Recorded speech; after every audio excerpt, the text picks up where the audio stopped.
जंग बदर में जब इस्लाम की पहली जंग हुई, एक औरत थी हजरत उम्मे अम्मारा रजी अल्लाह ताला। जब ऐलान जंग हुआ ना, हुजूर की बारगाह में पहुंच गई, कहने लगे या रसूल अल्लाह सल्लल्लाहु ताला अलैहि वसल्लम फिदा का उम्मी बाबी, मेरे माँ बाप आप पे कुर्बान हो जाएं या रसूल अल्लाह। सारे लोग मैदान जंग में जा रहे, मैंने भी थैला लटका लिया है, हुजूर मुझे भी इजाजत दो कि मैं जाऊं मैदान जंग में। हुजूर ने कहा तू मैदान जंग में जाके क्या करेगी, मर्दों का काम है, तू क्या करेगी। कहने लगे हुजूर इस थैले में मेरे कत्ले हैं, कपड़ों के टुकड़े हैं, दवाइयां हैं, या रसूल अल्लाह सल्लल्लाहु अलैहि वसल्लम आप इजाजत दोगे तो मशकीज़ा कमर से बंधा है, प्यासे को पानी पिला दूंगी, जख्मियों को मरहम लगा दूंगी, और जो शहीद हो चुके होंगे उन्हें ला के एक साइड में खींच के कर दिया करूंगी। हुजूर इजाजत दे दो।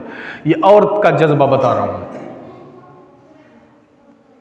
हुजूर ने कहा अच्छा तो जिद करती है चल। जब चलने की इजाजत मिली ना, बात क्या हुई थी, बात यह हुई थी कि हुजूर मैं जख्मियों पे मरहम लगाऊंगी, जख्मों पे। मगर जब हुजूर ने कह दिया ठीक है चल, तो मियान से तलवार निकाल के खड़ी हो जाती हैं। हुजूर कहते हैं तूने तो ये कहा था जख्मों पे मरहम लगाऊंगी, प्यासे को पानी पिलाऊंगी, फिर तलवार क्यों निकाल ली। कहने लगे या रसूल अल्लाह जब मैदान जंग में आप अकेले हो गए तो पहले उम्मे अम्मारा आपके सामने खड़ी हो जाएगी।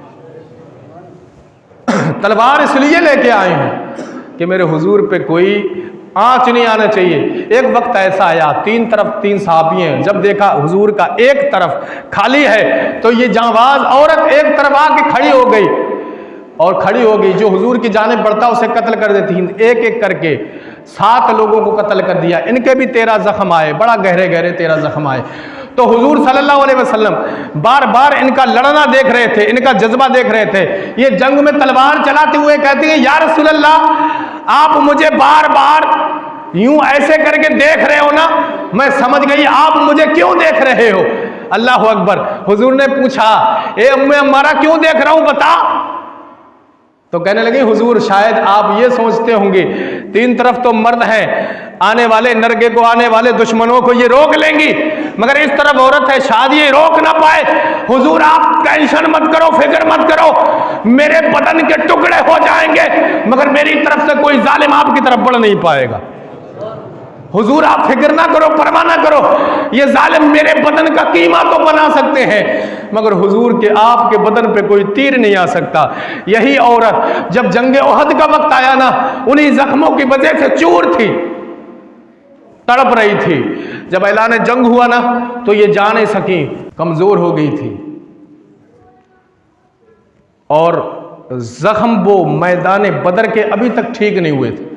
कंधे पे जो सबसे ज्यादा जख्म आए ना, वो कंधे वाला जख्म सही नहीं हो रहा था, तो ये लेटी हुई थी, जंग में शामिल नहीं हुई। अल्लाह अकबर। किसी ने ऐलान कर दिया मोहम्मद अरबी, जालिमों ने ऐलान कर दिया मोहम्मद शहीद हो गए।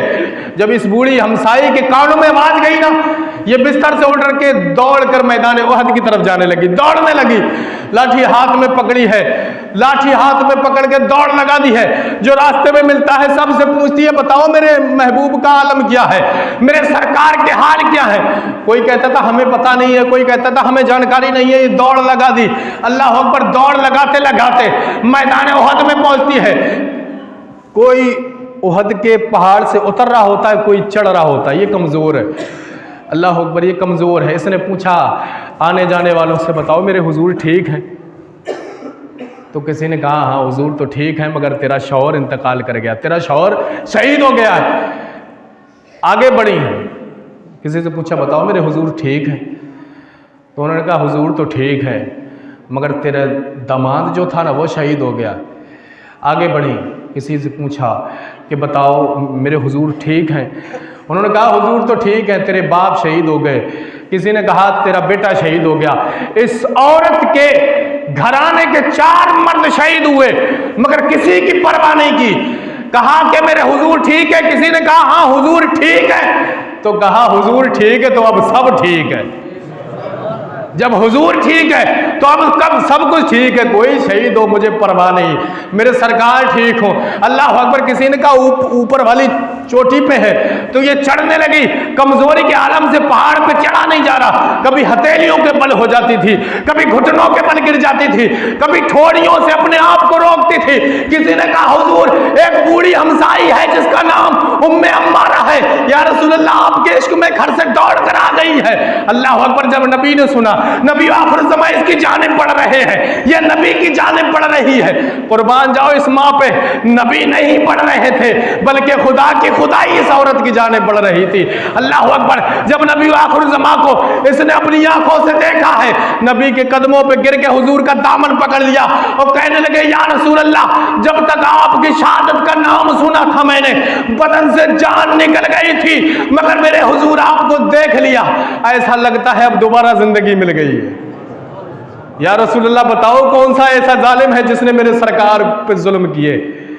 ये औरत तब भी इतनी जाबाज औरत थी, कहने लगी हुजूर आप बताओ, इशारा करो किस जालिम ने आपको सताया था। मेरे सरकार ने कहा कोई बात नहीं है, घबरा मत, मैं ठीक हूं। तो दामन पकड़ा ना तो कहने लगे या रसूल अल्लाह मेरी एक आरज़ू है, ये दामन आपका मैंने जो थामा है ना दुनिया में, मेरी आरज़ू है या रसूल अल्लाह, मैं बूढ़ी तो हो गई हूं मगर आपको मैं अकेला छोड़कर किसी मैदान जंग में भेजती हूं, चारपाई पे मैं करवटे करवटे बदल कर बेचैन होती हूं। या रसूल अल्लाह आप मेरे हक में दुआ कर दो, मैं चारपाई पे लेट के मरना नहीं चाहती। या रसूल अल्लाह दुआ करो मैं आपके साथ मैदान जंग में शहीद हो जाऊं। मुसलमान का कायदा नहीं है कि सरकार दो आलम जंग में हो और मुसलमान ईमान वाला चारपाई पे लेटा हो। हजरत अय्यूब अंसारी आखिरी वक्त है, आखिरी वक्त है, मौत का आलम है, चारपाई पे लेटे हुए मक्का मदीना की गलियों में आवाज आई आओ अल्लाह के दीन के खातिर मैदान जंग में चलो। ये साहबी बेचैन हो गए, तड़पने लगे और कहने लगे मौला इतनी कुव्वत और ताकत दे दे कि मैं उठ के हुजूर की बारगाह में पहुंचूं और हुजूर से कहूं या रसूल अल्लाह मैं भी मैदान जंग में जाऊंगा। इतने कमजोर हैं कि खुद करवट नहीं ले सकते। आज हमारी कौम के जो सरदार थे उन्होंने हमें क्या तरीके कार दिया, आज हमारी कौम किस रास्ते पे चली गई। अल्लाह अकबर। अय्यूब अंसारी कहते हैं मौला ताकत दे दे। जब ताकत नहीं हुई आवाज लगाने लगे एक गलियों में निकलने वालों मुजाहिदों जरा मेरी झोपड़ी में अंदर आ जाओ। साहबी अंदर आए, कहने लगे अय्यूब अंसारी क्या बात है, कहने लगे मुझे भी लेके चलो, मैं मैदान जंग में जाना चाहता हूं। अल्लाह अकबर। अय्यूब अंसारी से कहते हैं तुम मैदान जंग में जाने के लायक नहीं हो, तुम खुद करवट नहीं ले सकते, खुद उठ नहीं सकते। अल्लाह अकबर। अय्यूब अंसारी कहते हो तुम मुझे क्या कम समझते हो, मुझे तुम क्या कम समझते हो, तुम मुझे कम ना समझो, मैं भी हुजूर की डाल बनने के लायक हूं। अगर मैं मर भी जाऊं तो भी मेरा लाशा लेके जाना, तुम मुझे यहां छोड़ के नहीं जाना। अय्यूब अंसारी चारपाई पे लेट के मरना नहीं चाहता, अय्यूब अंसारी मैदान जंग में मरना चाहता है, हुजूर के साए में मरना चाहता है। अल्लाह अकबर। जब चारपाई पे लेटे उसी आलम में अय्यूब अंसारी का इंतकाल हो गया। अय्यूब अंसारी कह के जाते हैं ए मेरे दोस्तों मुझे चारपाई पे मत छोड़ना, अगर मैं मर जाऊं मुझे सवारी से बांध देना और बांध के मुझे उसी सवारी से मैदान जंग में लेके जाना और मुझे ऐसे ही मेरी लाश को मैदान में फेंक देना और जालिमों के घोड़ों के पैर मेरे लाशे से टकराएंगे और जब मेरा लाशा मेरे रब्बे किबरिया की बारगाह में जाएगा, मेरा रब पूछेगा अय्यूब अंसारी कहां से आए हो, तो मैं अपना सीना खोल के किसी घोड़े के किसी सवारी का खुर दिखाऊं और कहूं मौला अभी अभी मैदान जंग से आया हूं, अभी अभी मैदान जंग से आया हूं। तो ये जज्बे थे हमारी कौम के सरदारों के। हमारी कौम तो नोटों के पीछे लग गई, हमारी कौम वोटों के पीछे लग गई, हमारी कौम हमारी कौम उलमा की तौहीन के पीछे लग गई, हमारी कौम नेटोकार के पीछे लग गई, हमारी कौम ने क्यों कबूल के बुराइयों की तरफ रुजू कर गई। अरे तुम याद रखो, आंखें खोलो, तुम्हें पता चलेगा मजहब इस्लाम की तौहीन करने वाला चाहे ईमान वाला हुआ, चाहे मुसलमान हुआ, चाहे काफिर हुआ, دنیا میں کامیاب ہوا نہ آخرت میں کامیاب ہوا۔ جس نے اللہ کی اور اللہ والوں کی توہین کی، نہ وہ دنیا میں چین سے رہا ہے اور نہ آخرت میں چین سے رہ پائے گا۔ میرے عزیزوں، اپنے بزرگوں کے طریقے کار پہ عمل کرو، اور آج بھی مذہب اسلام سے محبت کرو، آج بھی اللہ کی راہ کے نکل پڑو۔ آج بھی تم قسطوں میں صفا کیے جا رہے ہو، آج بھی تم پہ ظلم و تشدد ہو رہا ہے۔ تم نے اس لیے کہ تم نے انگلیوں کو الگ کر دیا ہے۔ اس انگلی کو اگر زخم ہوتا ہے تو دوسرا ہاتھ اسے تسلی دینے کے لیے نہیں آتا۔ یاد رکھنا، جب دوسرا ہاتھ اس انگلی کو اپنے ہاتھ ہتھیلی میں بند کر لیتا ہے تو اس انگلی کو چین آ جاتا ہے۔ اس لیے جب مسلمان تنہا تڑپتا اور ظلم برداشت کرتا ہے، جب تک کہ دوسرا مسلمان بھائی اسے تسلی نہیں دے گا، تب تک کہ وہ بے چین رہے گا، اور ان قریب وہ مصیبت ہمارے دروازوں تک آ جائے گی۔ اس لیے متحد اور ایک ہونے کی ضرورت ہے۔ تم دنیا کے مال و زر کے لیے، تم حکومتوں کے لیے، تم عہدوں اور رتبوں کے لیے جس طریقے سے مسجد میں ایک ہوتے ہو نا، تم گلیوں میں بھی ایک ہو کے دکھاؤ، انشاءاللہ کامیاب ہو جاؤ۔ تم جس طرح سے مسجد میں کھڑے ہو کے کاندھے سے کاندھا ملا کے ایک دوسرے سے محبتوں سے مصافحے کرتی ہو نا، تم گلیوں میں بھی ایک دوسرے سے سلام کرو، انشاءاللہ کوئی کمزور نہیں کر پائے گا تم۔ مگر ہم انتظار کرتے ہیں، ہم داڑھی والے ہیں تو سامنے والا ہمیں سلام کرے، ہم انتظار کرتے ہیں کہ یہ سلام کرے، ہم بڑے ہیں۔ میرے سرکار کی سنت پہ عمل کیوں نہیں کرتے؟ میرے سرکار کا طریقہ کار کیوں نہیں اپناتے؟ میرے سرکار نے کسی کا انتظار نہیں کیا، ہاں طریقہ بتا دیا۔ میرے سرکار نے کہا کوئی اگر کسی چوراہے پہ بیٹھا ہوا ہے تو جانے والا بیٹھے ہوئے کو سلام کرے، کوئی پیدل جا رہا تو سواری والا پیدل والے کو سلام کرے۔ میرے سرکار نے طریقہ کار بتا دیا۔ دوسری طرف میرے سرکار نے یہ بھی کہہ دیا جو پہلے کر لے اسے 90 نے کیا ہے، جو پہلے کر لے اسے زیادہ نہیں کیا ہے۔ تو ہم سوچتے نہیں ہم بڑے ہیں، ہم پیسے میں زیادہ ہیں، عمر میں زیادہ ہیں، داڑھی ہے ہماری، نمازی ہیں۔ میرے سرکار تو بچوں کو بھی سلام کیا کرتے تھے، کیا ان سے بھی بڑے ہو گئے تم ان سے بھی بڑے ہو گئے؟ یقین جاننا آج کی قوم ایسی ہے، اگر 10 روپے کا ایک سلام پڑتا ہوتا نا تو کوئی ایک دوسرے کو سلام نہیں کرتا۔ میرے سرکار نے کہا تم ایک دوسرے سے سلام کیا کرو، مصافحہ و معانقہ کرو، کیونکہ اس سے محبت بڑھتی ہے۔ سلام بند ہو گئے نا قوم کے، سلام عید کا رہ گیا، بس سلام بند ہو گئے قوم کے تو محبت کیا رہے گی؟ ہم تو اس بات کے پیچھے لگ گئے کہ مسلمان یہ بڑھ گیا نا تو اس کے دشمن ہے، چاہے مولوی ملاؤں سے اسے کروا کے برباد کریں، چاہے پنڈت یا کسی نوتے سے کروا کے اسے برباد کریں، چین سکون سے دیکھنا ہی نہیں چاہتا اپنے مسلمان بھائی کو۔ یاد رکھنا کل قوم کو ضرورت ہوگی نا تو یہی ایمان والا بڑھ کے قوم میں حصہ لے گا۔ اس مسجد میں دنیا کی بات چھوڑو، اس مسجد میں بنے نا، غریبوں نے بھی حصہ لیے، امیروں نے بھی حصہ لیے۔ اس قوم کا جو امیر ہے اس نے زیادہ حصہ لیا نا، غریب نے کم لیا مگر امیر نے زیادہ لیا۔ کیوں لیا؟ اللہ نے اسے دیا تھا اس لیے تو زیادہ لیا۔ وہ بھی ہمارے جیسا غریب ہوتا تو پھر کیسے حصہ لے سکتا تھا بھائی؟ قوم کو اگر فروغ دینا ہے تو اپنے امیر بھائیوں سے بھی محبت کرو، کیونکہ کل آنے والے وقت میں یہ امیر قوم کے ساتھ دے گا، یہ امیر قوم کا مالی امداد کرے گا، اس کے لیے اس کا بھی ہونا ضروری ہے۔ تو جلو مت، دعائیں کرو سارے ایمان والے امیر بنے تاکہ اسلام کو بلندیوں ملے، مرتبے ملے۔ جلو مت کسی سے، غریب کا امیر سہارا بنے اور غریب امیر کے لیے دعا کرے اور امیر بن جائے۔ میرے سرکار کہتے ہیں جو دوسروں کے لیے دعائیں کرتا ہے اسے اپنے مانگنے کی ضرورت نہیں ہوتی، اللہ اسے بن مانگے عطا کرتا ہے۔ محبتیں پیدا کرو، مت جلو، جل کے ہم کیا کر دیں گے؟ روز ہم ایک اپنی کسی نہ کسی نفس کو ڈیمیج کرتے ہیں دوسرے سے جل کے، حسد کر کے۔ ہم ٹینشن لیتے ہیں نا بھائی وہ کیسے بڑھ گیا، پیسہ آ کہاں سے رہا ہے، بیٹھ رہا تھا، کام تو کوئی کرتا نہیں، کہاں سے آتا ہے بھائی؟ وہ جانے، اللہ جانے۔ نیک اور جائز کما رہا ہے تو وہ اس کا بدلہ لے گا، حرام کما رہا وہ اس کا بدلہ لے گا۔